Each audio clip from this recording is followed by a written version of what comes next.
Et c'est parti pour l'écho des cryptos, le rendez-vous dédié aux crypto-monnaies ou aux crypto-actifs de Smart Patrimoine. Et nous allons tenter de comprendre ensemble quels sont les enjeux en matière d'investissement crypto pour la fin de l'année, mais quels sont les enjeux pour le secteur pour la fin de l'année et aussi pour le début d'année prochaine où un grand changement juridique du nom de MiCA arrive. Pour en parler, nous avons le plaisir de recevoir sur le plateau de Smart Patrimoine Laurent Envion. Bonjour Laurent Envion. Bonjour Nicolas. Bienvenue sur le plateau de Smart Patrimoine. Vous êtes directeur innovation et directeur du développement au sein de DLPK. Vous êtes également vice-président de l'ADAN. La première question que j'ai envie de vous poser, c'est à quand un Bitcoin à 90 000 $? On a vu l'élection de Donald Trump qui a fait bondir Bitcoin en flèche sur les derniers jours. Comment est-ce qu'on peut comprendre cette séquence? Alors effectivement, on se souvient des déclarations de Donald Trump qui a montré qu'il était pro-Bitcoin, parfois en lien avec des liens personnels directement avec le secteur des cryptoactifs. Comment est-ce que vous analysez la séquence des derniers jours, Laurent Envion? Alors la séquence effectivement consécutive aux élections américaines, il y a plusieurs aspects. D'abord, le suspense est terminé entre Kamala Harris et Donald Trump. Donc là où les investisseurs n'aiment jamais beaucoup cette notion d'incertitude. Il y a une élection qui a eu lieu, en plus des résultats qui sont extrêmement clairs. Bien sûr. Donc pas d'ambiguïté sur le résultat. Et ça, les investisseurs, quelles que soient les pensées, les orientations de chacun, il y a au moins un message très clair qui a été envoyé par les électeurs américains. Ça, c'est le premier point. Donc il y a une forme de risque ou d'incertitude qui tombe. La deuxième, c'est qu'effectivement Donald Trump, à la fois dans sa campagne, et on va le voir dans son entourage, a effectivement eu des messages à destination de l'écosystème crypto assez forts. On peut néanmoins et il a changé d'avis d'ailleurs par rapport à... il a changé d'avis par rapport à son premier mandat. Bien sûr. Il a effectivement complètement changé d'avis, retourné sa veste, ce qui tend plutôt à confirmer la thèse des promesses un peu électoralistes. C'est-à-dire qu'il s'est un peu emporté sur le sujet, il est allé chercher des voix un petit peu partout, là où il pouvait les chercher. Et comme les Américains votent de manière très individualiste, c'est vrai qu'aller draguer, entre guillemets, l'écosystème crypto et les détenteurs de crypto, c'était plutôt une bonne stratégie de la part de Donald Trump. Une fois qu'on a passé petit peu, ça veut dire quoi? Ça veut dire qu'il faut faire attention pour la suite sur un emballement potentiel. Alors, il faut surtout regarder un petit peu plus loin que ça. Ça, c'est vraiment on va dire la première couche. La deuxième couche, c'est qu'il faut regarder l'entourage direct de Donald Trump. Dans cet entourage, le vice-président J.D. Vance a toujours été pro-crypto. Dans ses conseillers les plus en vue, les plus médiatiques, Elon Musk, qui a toujours été pro-crypto.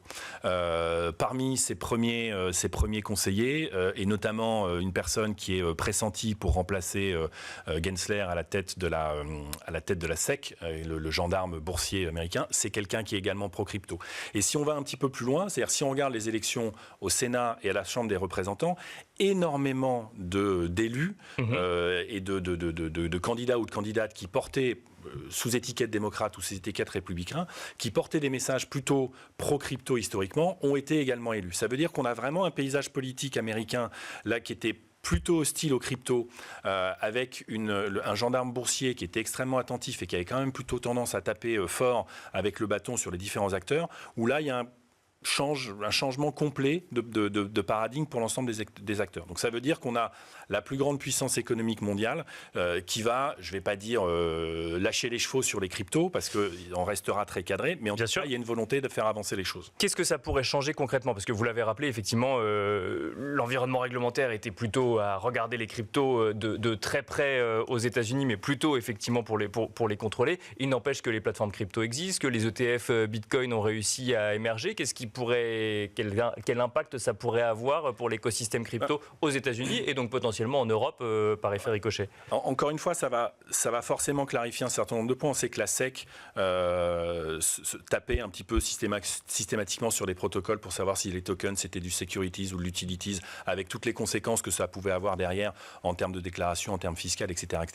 Là, on part du principe. Mais ça faciliterait le développement de projet, par exemple. Ça va faciliter le développement de projet et surtout, ça va assainir un certain nombre de situations. C'est-à-dire que pour les acteurs crypto qui avaient un peu une épée de Damoclès au-dessus de la tête, on pense à XRP, on pense à Coinbase, on pense à ces acteurs-là, ça va supprimer cet élément-là et surtout, beaucoup d'acteurs, et là il faut qu'on fasse un petit peu attention en Europe, beaucoup d'acteurs américains nous disaient, l'avantage en Europe, c'est qu'il y a un cadre clair. Il y a des règles qui ont été fixées pour l'ensemble. On en parlera avec Mika.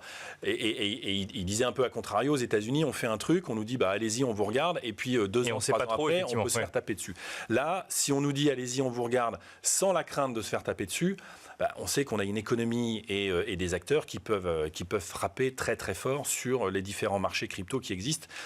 Et donc ça peut effectivement fortement développer l'écosystème. Alors justement, en Europe, on a un cadre réglementaire clair qui rentre en vigueur à partir du 1er janvier 2025, qui s'appelle MiCA. On en a beaucoup parlé lorsqu'il y avait des échanges, notamment au sein de l'Union européenne, à propos de ce règlement. Aujourd'hui, il existe. Si on devait définir un enjeu pour la fin de l'année sur l'écosystème crypto, c'est celui-là, c'est l'entrée en application, la mise aux normes quelque part vis-à-vis du règlement MiCA. Ouais, c'est clairement ça, parce que ça. Alors, il faut bien comprendre qu'en termes de calendrier, ça rentre en vigueur au 1er janvier 2025. Les acteurs ont jusqu'au 30 juin 2026, donc ont 18 mois. Alors en fait, ça fait déjà 2 ans et demi, 3 ans qu'ils se préparent, mais il leur restera 18 mois pour se mettre en conformité avec MiCA et donc passer les différents agréments et obtenir l'autorisation de continuer leurs activités.